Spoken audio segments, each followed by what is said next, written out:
कंचन दे दिया करण ने द्रौपदी ने दिया जो दिया सो पाया कह गए दास कबीर। देखिए दुनिया के रीति रिवाज है बा जी, जैसन करे वैसन पाए, जैसन खेती करे वैसन अनाज उपजी। अरे जैसन करब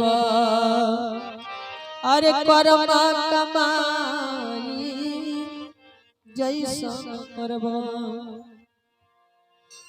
वैसन तोहारा आगा में आई जैसन करब कर्म कमाई जैसन करब।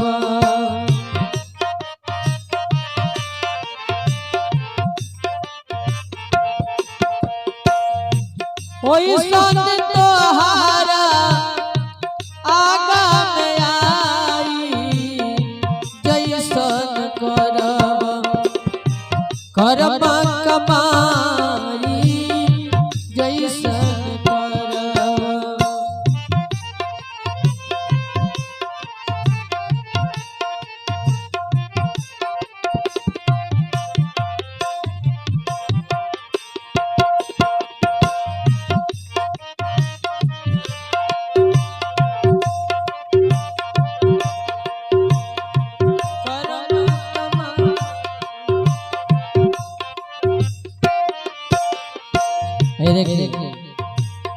तनी गाना पर ध्यान दे विचार करे ये गाना का कहत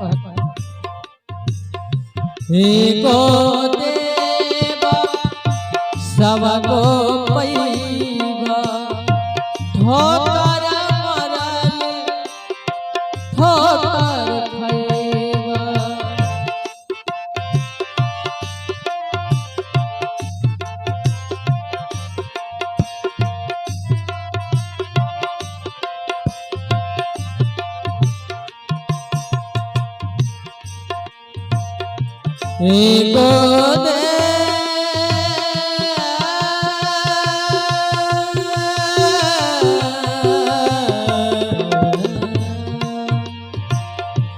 एको देव सबको पैबा ठोकर मरल ठोकर खैबा।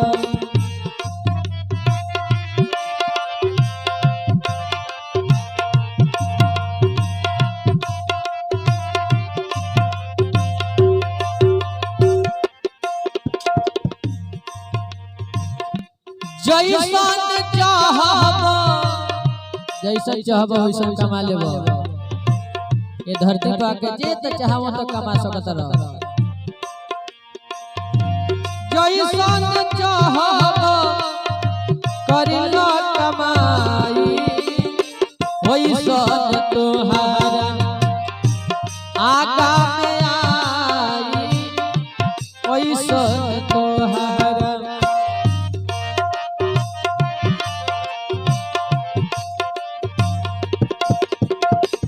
एक परिवार पर माता मेहरारू पर भाई पर भतीजा पर भौजाई पर माई बाप ई केहू साथ ना सब लोग स्वार्थ का संगी बा।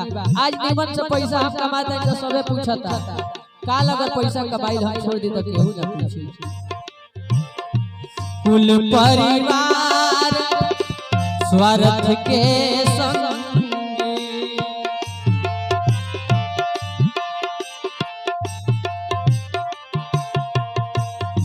दुनिया के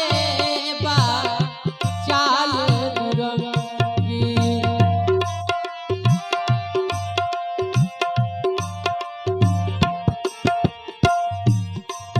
कुल परिवार बा स्वार्थ के संगी दुनिया के बचाल दुरंग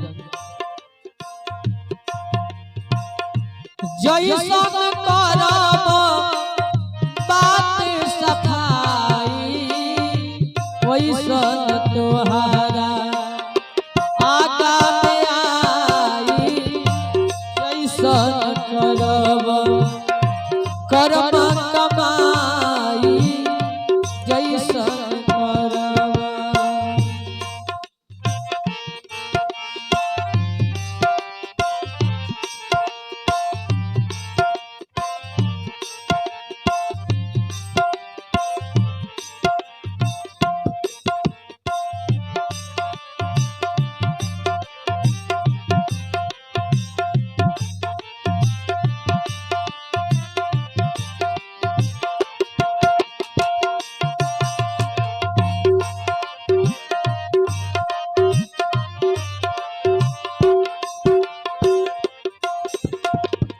जब ये सब जानत रह जैसन करब वैसन मिली तो काहे खातिर लोग के ताना बना मारता रह फलानमा के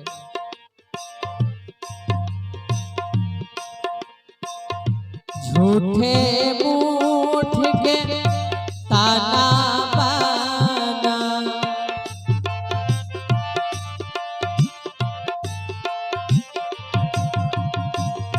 काम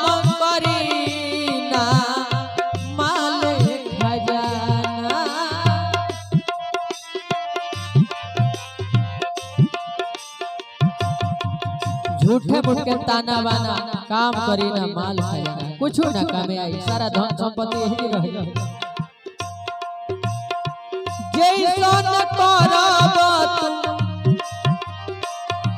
जैसन करब तू पुतराई अरे वैसन तोहारा आगा में आई जैसन करब कर्म कमाई जैसन तोहारा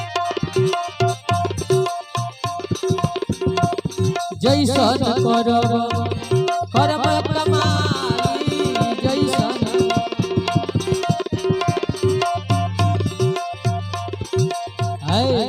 अधिकारो भक्त रजन धन के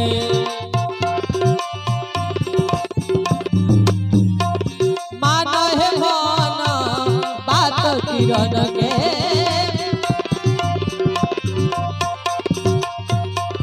अधिकारो भय अधिकारो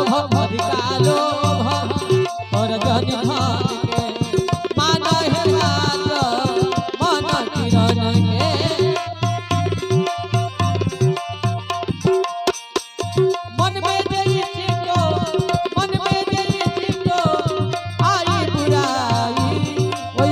तोहारा आगा में आई जैसन करब कर्म कमाई